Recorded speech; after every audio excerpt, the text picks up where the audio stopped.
ఆదికాండం 42వ అధ్యాయం. ధాన్యము ఐగుప్తులో ఉన్నదని యాకోబు తెలుసుకొనినప్పుడు మీరేలా ఒకరి ముఖము ఒకరు చూచుచున్నారని తన కుమారులతో అనెను. మరియు అతడు, చూడుడి, ఐగుప్తులో ధాన్యమున్నదని వింటిని. మనము చావక బ్రతుకున్నట్లు మీరు అక్కడికి వెళ్ళి మన కొరకు అక్కడ నుండి ధాన్యము కొనుక్కొని రండని చెప్పగా, యోసేపు 10 మంది అన్నలు ఐగుప్తులో ధాన్యము కొనబోయిరి. అయినను ఇతనికి హాని సంభవించునేమో అని యాకోబు యోసేపు తమ్ముడగు బెన్యామీనును అతని అన్నలతో పంపినవాడు కాడు. కరువు కనాను దేశములో ఉండెను గనుక ధాన్యము కొనవచ్చిన వారితో కూడా ఇశ్రాయేలు కుమారులను వచ్చిరి. అప్పుడు యోసేపు ఆ దేశమంతటి మీద అధికారి అయి ఉండెను. అతడే ఆ దేశ ప్రజలందరికీ ధాన్యం అమ్మకము చేయువాడు గనుక యోసేపు సహోదరులు వచ్చి ముఖములు నేలను మోపి అతనికి వందనము చేసిరి. యోసేపు తన సహోదరులను చూచి వారిని గుర్తుపట్టి వారికి అన్యుని వలె కనబడి వారితో కఠినముగా మాట్లాడి, మీరు ఎక్కడ నుండి వచ్చితిరని అడిగెను. అందుకు వారు, ఆహారం కొనుటకు కనాను దేశం నుండి వచ్చితిమనిరి.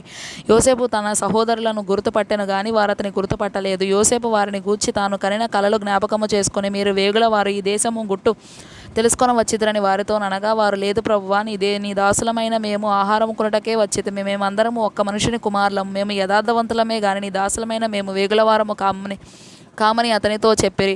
అయితే అతడు, లేదు, ఈ దేశము గుట్టు తెలుసుకొనుటకై వచ్చితిరని వారితో అనెను. అందుకు వారు, నీ దాసులమైన మేము కనాను దేశంలో నున్న ఒక్క మనుషుని కుమారులము. ఇదిగో కనిష్ఠుడు నేడు మా తండ్రి యొద్దనున్నాడు, ఒకడు లేడు అతని ఉత్తరం ఇచ్చిరి. అయితే యోసేపు, మీరు వేగులవారని నేను మీతో చెప్పిన మాట నిజమే. దీనివలన మీ నిజము తెలియబడును. ఫరో జీవము తోడు మీ తమ్ముడు ఇక్కడికి వచ్చితేనే గాని మీరు ఇక్కడ నుండి వెళ్ళకూడదు. మీ తమ్ముని తీసుకొని వచ్చుటకు మీలో ఒకని పంపుడి. అయితే మీరు బంధింపబడి యుందురు. అట్లు మీలో సత్యం ఉన్నదో లేదో మీ మాటలు శోధింపబడును. లేని ఎడల ఫరో జీవము తోడు మీరు వేగుల వారని చెప్పి వారిని 3 దినములు చెరసాలలో వేయించెను. 3వ దినమున యోసేపు వారిని చూచి, నేను దేవునికి భయపడువాడను, మీరు బ్రతుకున్నట్లు దీన్ని చేయుడి. మీరు యథార్థవంతులైతిరా? మీ సహోదరులలో ఒకడు ఈ చెరసాలలో బంధింపబడవలెను. మీరు వెళ్ళి మీ కుటుంబముల కరువు తీరుటకు ధాన్యము తీసుకొని పోవుడి. మీ తమ్ముని నా యొద్దకు తీసుకొని రండి. అట్లు మీ మాటలు సత్యమైనట్టు కనబడును గనుక మీరు చావరని చెప్పెను. వారు అట్లు చేసిరి. అప్పుడు వారు, నిశ్చయముగా మన సహోదరుని ఎడల మనము చేసిన అపరాధమునకు శిక్ష పొందుచున్నాము. అతడు మనల్ని బ్రతిమాలుకొనినప్పుడు మనము అతని వేదన చూచియు వినకపోతిమి. అందువలన ఈ వేదన మనకు వచ్చెనని ఒకనితోనొకడు మాటలాడుకొనిరి. మరియు రూబేను, ఈ చిన్నవాని ఎడల పాపము చేయకూడని నేను మీతో చెప్పలేదా? అయినను మీరు వినరైతిరి గనుక అతని రక్తాపరాధం మన మీద మోపబడుచున్నదని వారికి ఉత్తరం ఇచ్చెను. అయితే ద్విభాషి వారి మధ్య నుండెను గనుక తన మాట యోసేపు గ్రహించెనని వారు తెలుసుకొనలేదు.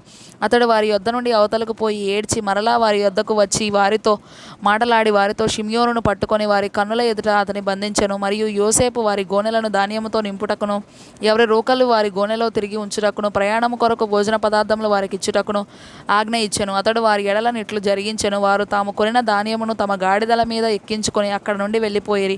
అయితే వారు దిగిన చోట ఒకడు తన గాడిదకు మేత పెట్టుటకై తన గోనె విప్పినప్పుడు అతని రూకలు కనబడెను. అవి అతని గోనె మూతిలో ఉండెను. అప్పుడు అతడు, నా రూకలు తిరిగి ఇచ్చివేసినారు. ఇదిగో ఇవి నా గోనెలోనే ఉన్నవని తన సహోదరులతో చెప్పాను. అంతటా వారు గుండె చెదిరిపోయిన వారయ్యి జడిసి, ఇదేమిటి, దేవుడు మనకి ఇట్లు చేశానని ఒకరితో ఒకడు చెప్పుకొనిరి. వారు కనాను దేశం అందున్న తమ తండ్రి అయిన యాకోబు నొద్దకు వచ్చి తమకు సంభవించినది యావత్తును అతనికి తెలియజేసిరి. ఎట్లనగా, ఆ దేశమునకు ప్రభువైన వాడు మాతో కఠినముగా మాటలాడి మేము ఆ దేశమును వేగుచూడ వచ్చిన వారమని అనుకొనెను. అప్పుడు మేము యథార్థవంతులము, వేగులవారము కాము, 12 మంది సహోదరులము, ఒక్క తండ్రి కుమారులము, ఒకడు లేడు, మా తమ్ముడు నేడు కనాను దేశమందు మా తండ్రి యొద్ద ఉన్నాడని అతనితో చెప్పితిమి. అందుకు ఆ దేశ ప్రభు మమ్మను చూచి, మీరు యథార్థవంతులని దీని వలన నేను తెలుసుకొందును. మీ సహోదరులలో ఒకరిని నా యొద్ద విడిచిపెట్టి మీ కుటుంబములకు కరువు తీరునట్లు ధాన్యము తీసుకొని పోయి నా యొద్దకు ఆ చిన్నవాని తోడుకొని రండి. అప్పుడు మీరు యథార్థవంతులే గాని వేగులవారు కారని నేను తెలుసుకొని మీ సహోదరుని మీకు అప్పగించేదను. అప్పుడు మీరు ఈ దేశమందు వ్యాపారం చేసుకొని వచ్చునని చెప్పెనండ్రి. వారు తమ గోనెలను కుమ్మరించినప్పుడు ఎవరి రోకల మూట వారి గోనెలో ఉండెను. వారును వారి తండ్రియు ఆ రోకల మూటలు చూచి భయపడిరి. అప్పుడు వారి తండ్రి అయిన యాకోబు వారిని చూచి, మీరు నన్ను పుత్రహీనునిగా చేయుచున్నారు. యోసేపు లేడు, షిమ్యోను లేడు, మీరు బెన్యామీనును కూడా తీసుకొని పోవుదురు. ఇవన్నీ నాకు ప్రతికూలముగా ఉన్నవని వారితో చెప్పాను. అందుకు రూబేను, నేను అతనిని నీ యొద్దకు తీసుకొని రాని ఎడల నా 2 కుమారులను నీవు చంపవచ్చును.